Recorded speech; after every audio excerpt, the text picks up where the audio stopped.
The Moto 360 is easily the most coveted piece of tech of 2014.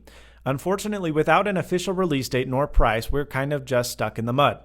Now, at Google I/O a couple weeks ago, there were two new watches released running the new Android Wear OS, the LG G Watch and the Samsung Gear Live. The question is, are these watches good enough to buy now, or should we just hold out to the Moto 360?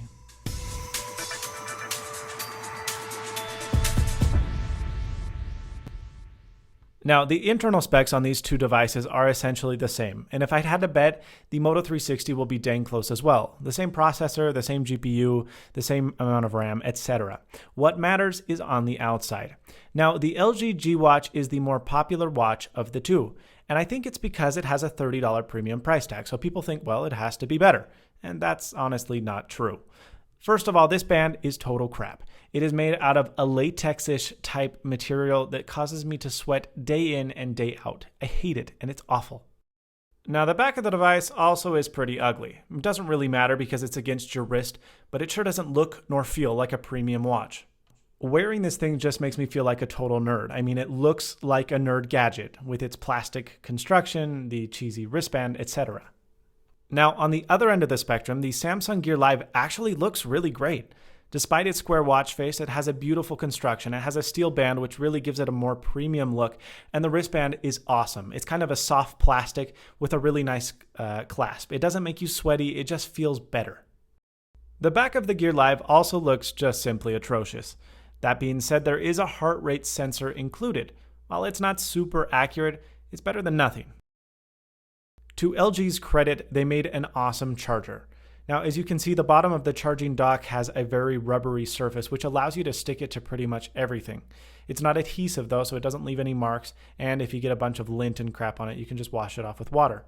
A magnet on the back of the watch allows it to kind of guide itself into the charging port. It works incredibly well, and I like it a lot. Now, Samsung, they just screwed the pooch on their charger. I mean, it is total crap. It's this cheap, flimsy, plasticky garbage that you're going to end up losing. And it's really hard to snap onto the back of the device anyway. I've gotten pretty skilled at it, but the first couple of days, I would sometimes spend 30 seconds putting the stupid charger on the dumb watch.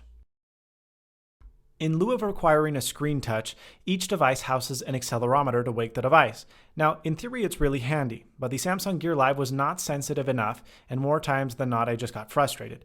And the LG G Watch was far too sensitive, which oftentimes triggered the screen when I didn't want it to. The idea behind shutting the display off when it's not in use is to save battery. Now, the Gear Live has a small 300 mAh battery, and the G Watch has a slightly larger 400 mAh battery. That being said, the G Watch does have a less efficient display. On both devices, I was able to get about a day and a half on a single charge. Now, the deal breaker for me is the display, and the LG G Watch just doesn't have a good one. Now, I'm not saying that the Gear Live display is excellent because it's not, but it is significantly better than its competitor, and that's for two reasons. The first reason is the G Watch just doesn't have an accurate color reproduction. The whites are really yellowed, the colors aren't that good looking, and furthermore, it's very pixelized all the time. The G Watch has a 280 by 280 pixel display, and the Gear Live has a 320 by 320 pixel display. So the density is far better on the Samsung. Now, the Gear Live has an OLED display, which is a huge plus because not only is it not wasting energy with black pixel reproduction, because honestly, black pixels is the majority of what you're going to see when it's in hibernate mode, but they also look really, really beautiful. This display, when it's off, looks dope. And if you look at the G Watch, its black pixels are not so good. They're kind of gray, and it looks like a screen is being powered on. Again, it just looks nerdier. Here's a funny story that I thought I'd share. One day I was running a little bit low on power, and so I turned the G Watch off so that I could use it later that evening. But unlike the Gear Live, it does not have a button on the face of the device. So I couldn't power it back on. Even though I had power in the device, even though it was halfway charged, I had to take it home, plug it into the stupid cradle so that it would just turn on. Bad design. So I really cannot recommend the G Watch to anyone. Maybe if it were $30 cheaper than the Gear Live, I could, but it's $30 more expensive. It doesn't make any sense because it's inferior in almost every category. The Samsung Gear Live, however, is a really solid device, and it will only get better as the Android Wear OS improves. Now, whether you hold out for the Moto 360 is really up to you. I'm sure that the Moto 360 will be a better device, but this one isn't disappointing by any means. I'm Quinn of SnazzyLabs. Thank you so much for watching, And as always, stay snazzy. See you later, folks.